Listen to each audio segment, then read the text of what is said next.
the challenges of putting a priority on Jesus is the challenge of getting into this religious mindset that it's all about events, programs, schedules, calendars. We're around so many pastors that I've been in those situations where the sign of success is that you have more things on the calendar than somebody else on the team, that kind of thing.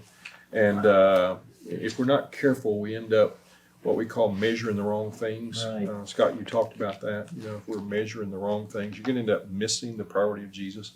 And so I want to just kind of open this session because I'm going to ask Tim here in a few minutes to give us some thoughts of just what he's seen out there of the Spirit of God moving us more back to the priorities of the person of Jesus. And then Tom's going to share how that fits into this bigger concept of, man, there's an awakening going on, and we need to get in on it, and we need to walk in it. And a part of how you do that is to just realize that this whole thing is about a relationship with the person of Jesus. And two quick stories, as some of you know, our team does a lot of ministry in different cultures and countries, and over the last 15 years, a lot of work in the Middle East and Muslim countries. And I'll give you two experiences that talk about the priority of relationship.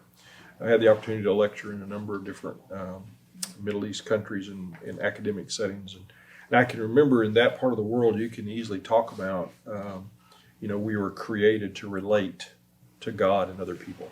So that works around the world, so to speak. And I remember in several of those settings, as we give those kind of lectures, that we've been created to relate to God and to other people, that we get to a point in one of those times where I will say, we've got to imagine who He really is. And I share as a part of that story the idea of what if it was true?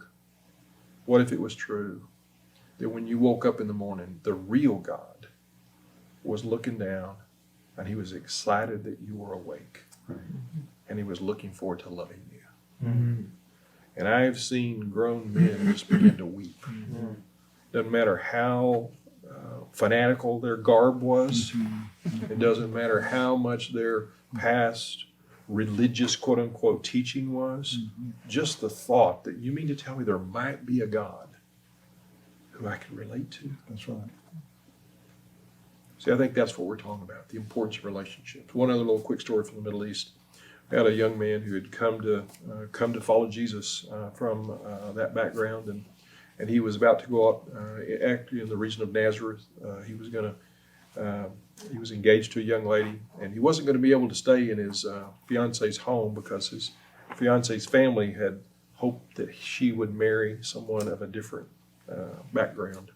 And so he shared that with us. My heart was just moved with compassion, for he's about to go up there and not be able to stay in the home of his bride's parents. And I said, before you go, let me pray for you. And I put my hand on him to pray for him. And I said, before I pray for you, I just feel impressed that I want to encourage you that not only am I praying for you, but Jesus is praying for you. And we've done this little book called Praying with Jesus. And we've done that intentionally just to communicate to people. He's praying. Right. Brian, yes. He's praying, are you? Yes. Am I? Right? And then to also emphasize that we have a contemporary Jesus, right? It's not just Jesus back then 2,000 years ago. It's a contemporary. And so I said, I want to pray for you, but I want to encourage you that He's praying for you too. And Sharif began to weep at the thought that Christ would pray for him. He went on and went to Nazareth. And I saw him about 3 or 4 months later. And he came running up to me. And he said, Dr. David, many of my Muslim background friends, they're coming to follow Jesus. I said, how's that possible?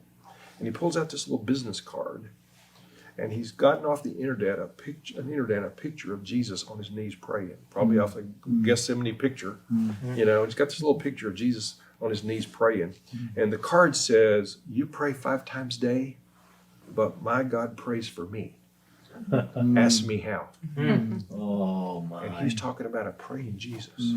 Wow! You see, what we're talking about is this whole challenge that we have in our world today, and all the conflict and all the barriers that are being raised up between peoples, between nations. Isn't it amazing that Jesus can kind of cut through all of that if we'll just make Him the priority?